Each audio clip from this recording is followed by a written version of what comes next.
உண்மை சொல்லடி ஞான பெண்ணே. நடந்தால் 2 அடி, இருந்தால் 4 அடி. நடந்தால் 2 அடி, இருந்தால் 4 அடி. படுத்தால் 6 அடி போதும்.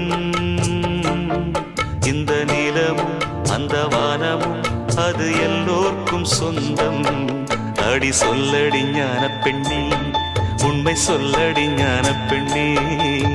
சொல்லடி ஞான பெண்ணே, உண்மை சொல்லடி ஞான பெண்ணே.